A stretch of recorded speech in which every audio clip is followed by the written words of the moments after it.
Stanford University is dropping the name of Saint Junipero Serra from its mailing address and two buildings. The school's pedestrian mall, shown here, bears the 18th century Spanish priest's name. He founded 9 missions up and down the coast of California. Now, the university is making the change to some named buildings because it says, quote, Serra contributed to the destruction of the cultural, economic, and religious practices of indigenous communities. Joining me now is Stanford alum and writer Charlotte Allen. Charlotte, welcome to the program. Oh, I'm glad to be here, Lauren. Why is it important to you that his name remain intact?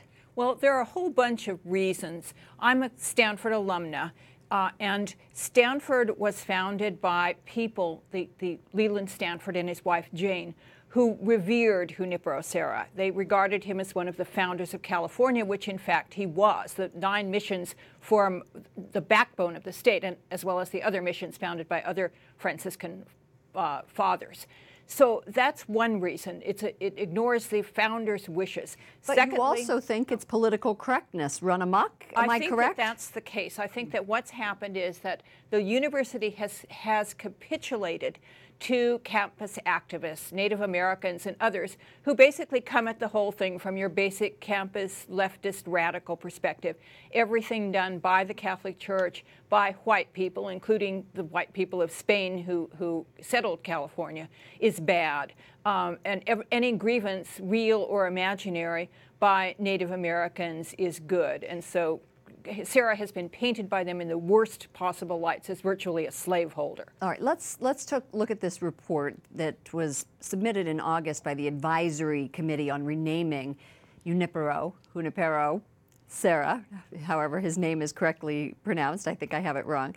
But these Catholic students for this report say they feel disappointment but not anger at the loss of the saint's name. In your opinion, for communities and universities across the nation as they wrestle with what can be painful historic legacies, what's the right way to balance preservation of history with today's standards of diversity and inclusion? Well, I think for one thing, it might be good to have some conversations about this. Instead of simply proceeding forward. This has been going on for several years, since 2016, when students voted to change the name and the faculty joined in. So what we're talking about essentially is something that has bypassed a stage in which Native Americans and Catholics might sit down and talk to each other and get familiar with each other's positions. And so I think that there can be ways of honoring Californians' Native American heritage and the people who claim descent from those people without vilifying the name of somebody who's so important to California history, but is also now a Catholic saint. And there seems to be no what is the word, regard for that, for the fact that the church has essentially declared him to be a holy man. But Stanford is not a Catholic university. It is a private university. And while the wishes of the founders, as you say, were that his name be associated with it, does that mean that his name has to continue throughout history?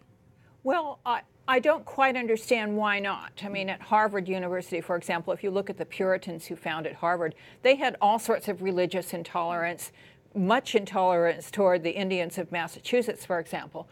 But there seems to be no claim that there be this wholesale kind of change of name over there. So what is the problem now at Stanford? And we're talking about, a couple of buildings, and perhaps I could see a dormitory's name being changed if students really don't want to live in a dormitory named after Junipero Serra, maybe because they're Protestants, for one thing. Or American Indians, right. Native American Indians. So, okay, but changing the name of Serra Mall, which was so important to the founders and to Stanford's identity. I mean, it looks like a California mission. Okay, thank you so much, Charlotte Allen, for coming in and joining us, a writer and a Stanford alum.